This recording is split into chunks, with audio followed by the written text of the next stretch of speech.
Donc, Google vient de créer une équipe composée d'équipes d'intelligence artificielle qui s'optimisent elles-mêmes, et c'est terriblement efficace. OpenAI a lancé un tout nouveau modèle monstre appelé O3 Pro qui surpasse déjà Claude et Gemini sur des benchmarks de niveau doctorat. Sam Altman dit que nous sommes officiellement entrés dans l'ère de la superintelligence, ce qu'il appelle une singularité douce. Pendant ce temps, Meta reste actif. Mark Zuckerberg mise tout, lançant un nouveau laboratoire secret pour poursuivre quelque chose d'encore plus grand que l'intelligence artificielle générale, et il vient de recruter le fondateur de Scale Intelligence Artificielle pour le diriger. J'ai l'impression qu'on est dans la dernière ligne droite avant que l'intelligence artificielle n'explose en quelque chose d'incontrôlable. Alors, parlons-en.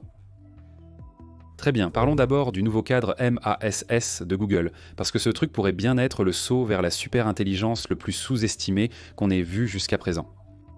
Voici comment ça fonctionne. Un modèle d'intelligence artificielle est conçu pour accomplir une tâche spécifique, comme résoudre des équations, analyser du texte ou générer du code.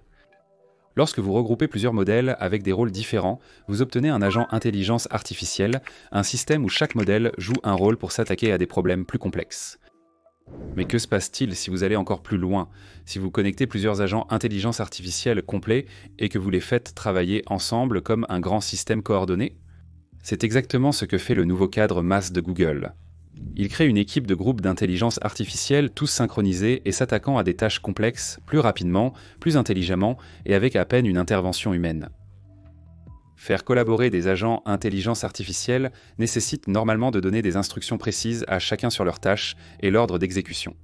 Cela signifie écrire des instructions précises et organiser la façon dont ils interagissent, comme chorégraphier une danse où un faux pas gâche toute la routine. Et le plus fou, c'est que même un tout petit changement dans les instructions peut complètement ruiner la performance. MASS révolutionne le processus en déterminant automatiquement les meilleures instructions et configurations d'agents, vous épargnant cette tâche ardue. MASS détermine quelles instructions et combinaisons d'agents mènent réellement à de meilleurs résultats, puis il optimise tout le système en 3 étapes. D'abord, il perfectionne les directives pour chaque agent, séparément. Cela signifie que chaque intelligence artificielle est ajustée avec de meilleures instructions, comme penser étape par étape ou suivre des exemples concrets. Ensuite, il teste différentes manières de relier ces agents en créant la configuration optimale pour le travail d'équipe. Et au lieu de tester aveuglément chaque option, MASS se concentre uniquement sur les configurations qui montrent un réel potentiel, éliminant ainsi les efforts inutiles. Dans la 3e étape, après validation de la configuration, MASS revient et peaufine les instructions en examinant l'intégralité du système. Il adapte les instructions afin que les agents fonctionnent non seulement bien individuellement, mais collaborent encore mieux ensemble.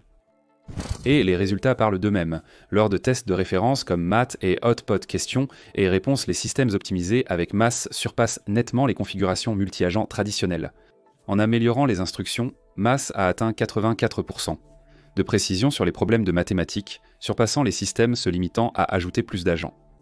Dans certains cas, une bonne configuration a amélioré les résultats de 3%, alors qu'une mauvaise a fait chuter la précision de 15%, empirant la situation. Donc oui, la façon dont vous concevez l'équipe compte. MASS a découvert que des configurations d'agents comme débat ou exécuteur fonctionnaient en très bien, tandis que d'autres comme réflexion ou résumé nuisaient en fait aux performances. C'est pourquoi MASS ne se contente pas d'ajouter plus d'agents à un problème. Il choisit les bons agents, leur donne les bonnes instructions et les connecte de la manière la plus efficace. Encore mieux, MASS est modulaire. Vous pouvez remplacer des agents, ajuster les rôles et l'appliquer dans différents domaines. Que vous déboguiez du code, construisiez des chaînes de raisonnement étape par étape ou rassembliez des faits de sources variées. En résumé, le MASS de Google rend les systèmes d'intelligence artificielle plus intelligents, non pas en augmentant aveuglément leur taille, mais en optimisant la façon dont ils réfléchissent et travaillent ensemble. C'est comme passer d'un groupe d'individus intelligents à une équipe de niveau championnat, le tout sans avoir besoin de tout gérer dans les moindres détails. Ce changement transforme déjà le marché du travail au-delà des laboratoires de recherche. À mesure que des systèmes comme MASS rendent les équipes d'intelligence artificielle plus intelligentes et plus autonomes, les entreprises réduiseront les postes qui peuvent être automatisés. C'est pourquoi Microsoft, Amazon et Google ont licencié des milliers de personnes. Mais en même temps, ils ouvrent de nouveaux postes, spécifiquement pour les personnes qui comprennent cette nouvelle vague d'intelligence artificielle, des personnes capables de travailler avec des agents, de créer des flux de travail et de comprendre comment rester pertinent dans un monde où les systèmes d'intelligence artificielle s'optimisent eux-mêmes. Très bien, OpenAI vient tout juste de sortir son modèle le plus puissant à ce jour. O3 Pro, c'est la version améliorée du modèle de raisonnement, O3 qu'ils ont d'abord lancé en avril. Le déploiement est en cours pour les utilisateurs de ChatGPT Pro et Team. Les utilisateurs Enterprise ou Éducation y accéderont dans une semaine. Il est déjà disponible pour les développeurs via l'interface de programmation d'application. Les tarifs sont de $20 par million de jetons en entrée et $80 par million en sortie. Ce n'est pas donné, mais c'est une vraie bête. D'après OpenAI, O3 Pro surpasse tout le reste. Ils ont créé, y compris l'impressionnant O3, et tous les critiques l'ont choisi comme étant meilleur dans chaque catégorie. On parle de sciences, d'éducation, de business, d'écriture, de programmation, en gros de tous les cas d'utilisation exigeants. Il obtient de meilleurs scores en clarté, précision, suivi des instructions et exhaustivité, mais avec un compromis. Il est légèrement plus lent que O1 Pro. Malgré une meilleure qualité, la génération prend un peu plus de temps. Ce qui distingue O3 Pro, ce n'est pas seulement ses performances en texte. Il peut aussi analyser des fichiers, rechercher sur le web, raisonner sur des images et même exécuter du Python. Il a aussi de la mémoire pour personnaliser votre expérience, mais ce n'est pas parfait. Les discussions temporaires sont actuellement désactivées, le temps de résoudre un problème technique. L'espace collaboratif d'intelligence artificielle, d'Open Intelligence Artificielle, progresse malgré l'incapacité à générer des images et l'incompatibilité avec Canvas. Pourtant, en ce qui concerne les benchmarks, ce modèle écrase la concurrence. Lors du test intelligence artificielle ME 2024, qui est un examen de mathématiques utilisé pour mesurer le raisonnement de haut niveau, O3 Pro a surpassé Gemini 2.5 Pro de Google. Il a également battu Claude 4 Opus d'Anthropic sur Graduate Level Physics Questions and Answers Diamond, une référence scientifique de niveau doctorat. Donc oui, OpenAI ne plaisante pas. Alors que tout le monde se concentre sur O3 Pro, il y a une autre grande annonce. Sam Altman a confirmé que le premier modèle open source d'OpenAI depuis des années est retardé. Il était initialement prévu pour juin, mais maintenant il dit qu'il arrivera plus tard cet été. Selon lui, l'équipe a découvert quelque chose d'inattendu qui semble valoir l'attente. Pour l'instant, le suspense prime sur les détails. Altman a également mentionné un sujet bien plus crucial.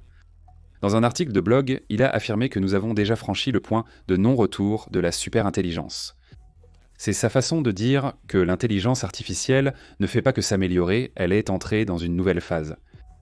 Il pense que nous sommes au premier stade de la singularité, pas dans la version chaotique de la science-fiction, mais dans ce qu'il appelle une singularité douce, une progression régulière et maîtrisable vers la super-intelligence numérique. Il a étayé cela avec des chiffres sérieux. En mai 2025, ChatGPT compte 800 millions d'utilisateurs actifs chaque semaine, soit presque 1 milliard de personnes qui s'y fitent chaque semaine pour tout, de la programmation et la création de contenu aux tâches professionnelles et de recherche sérieuses. Altman a déclaré qu'écrire du code ne sera plus jamais pareil après cette année, et il prévoit encore plus de changements à l'avenir. D'ici 2026, il s'attend à ce que les systèmes d'intelligence artificielle commencent à générer de véritables nouvelles découvertes, et d'ici 2027, nous pourrions voir des robots dans le monde réel capables de gérer des tâches de manière autonome. Mais il prend aussi soin de souligner les risques. Même de petits écarts dans le comportement de l'intelligence artificielle, s'ils sont étendus à des centaines de millions d'utilisateurs, pourraient créer de gros problèmes. C'est pourquoi il appelle dès maintenant à des discussions mondiales sérieuses sur la manière de guider le développement de l'intelligence artificielle puissante. Il dit que nous devons éviter un contrôle centralisé, nous assurer que ces systèmes sont alignés avec les objectifs à long terme de l'humanité et déterminer quelles valeurs devraient réellement façonner l'intelligence artificielle que nous construisons. Et avec tout cela, OpenAI doit aussi faire face à des batailles juridiques. Ils contestent une décision d'un tribunal fédéral lors d'un procès du New York Times, qui leur impose de conserver toutes les données utilisateurs, même les conversations supprimées. OpenAI affirme que c'est excessif et qu'il se concentre sur la protection de la vie privée des utilisateurs, alors même qu'OpenAI s'engage plus loin dans la superintelligence. Meta prend également une initiative majeure. Mark Zuckerberg dirige désormais personnellement la charge en lançant un tout nouveau laboratoire de recherche en intelligence artificielle avec un objectif. La superintelligence, pas seulement l'intelligence artificielle générale, mais le niveau supérieur au-delà de cela, et il ne le fait pas discrètement. Il réorganise toute la structure d'intelligence artificielle de l'entreprise pour y parvenir. Le pilier central de ce nouveau laboratoire est Alexandre Wang, le fondateur de Scale Intelligence Artificielle, âgé de 28 ans. Meta a eu des discussions sérieuses là pour investir des milliards dans Scale Intelligence Artificielle. Ce n'est pas seulement pour avoir accès à Wang lui-même, mais aussi pour attirer d'autres talents clés de son équipe. C'est un coup de force accompagné de salaires énormes. Meta aurait proposé des packages allant de 7 à 9 chiffres aux meilleurs chercheurs d'Open Intelligence Artificielle Google et d'autres grands acteurs. Certains ont déjà accepté. La pression derrière cette initiative est évidente. Meta a eu du mal à suivre, avec des frictions internes, des lancements de produits stratés et la perte de talents majeurs qui ont tout ralenti. Mais la vision de Zuckerberg n'a pas changé. Depuis que ChatGPT a bouleversé l'industrie en 2022, il pousse l'intelligence artificielle dans tout. Facebook, Instagram, WhatsApp, même les lunettes connectées. Et maintenant, avec plus d'1 milliard de personnes utilisant Meta Intelligence Artificielle chaque mois, il veut que l'entreprise reprenne la tête. Ce n'est pas la première incursion de Meta dans l'intelligence artificielle. Après avoir perdu la course pour racheter DeepMind en 2013, Zuckerberg a lancé le premier laboratoire d'intelligence artificielle dédié de Meta. Depuis, Yann LeCun, pionnier du deep learning et scientifique en chef de l'intelligence artificielle chez Meta, dirige la recherche avec une vision différente de celle de la Silicon Valley. Il doute que nous soyons proches de l'intelligence artificielle générale et croit qu'une approche totalement nouvelle sera nécessaire pour l'atteindre. Zuckerberg mise sur Wang pour permettre une percée, car Scale Intelligence Artificielle a été la colonne vertébrale de l'étiquetage des données utilisée par Open Intelligence Artificielle, Microsoft et d'autres, construisant ainsi les outils qui ont formé la génération actuelle d'intelligence artificielle. Maintenant, Meta parie que le même gars qui a aidé les autres à gagner la guerre de l'intelligence artificielle pourrait être celui qui les aidera à gagner la prochaine manche. Et oui, Meta joue aussi intelligemment. Avec les régulateurs qui les surveillent déjà de près, ce potentiel accord avec Scale Intelligence Artificielle est structuré avec soin, probablement pour éviter de déclencher une nouvelle poursuite pour atteinte à la concurrence. Qu'en pensez-vous ? Avons-nous franchi un point de non-retour ? Partagez vos avis dans les commentaires, abonnez-vous et mettez un like. Merci d'avoir regardé, on se retrouve dans la prochaine vidéo.